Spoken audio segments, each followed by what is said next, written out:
กคนคะวันนี้นะคะเราจะมาให้ดูซากุชิที่เนื้อเปียกมากที่เรามีสูตรเราทำเองนะไม่ใช่สำหรับนะทุกคนดูฟังอันนี้ฟัง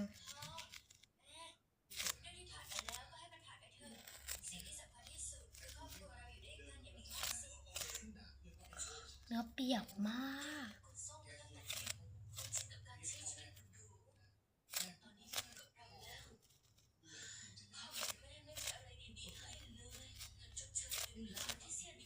คือแบบ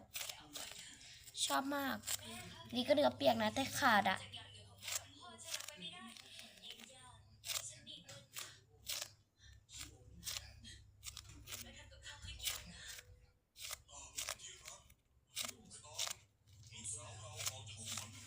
ฟินนะดู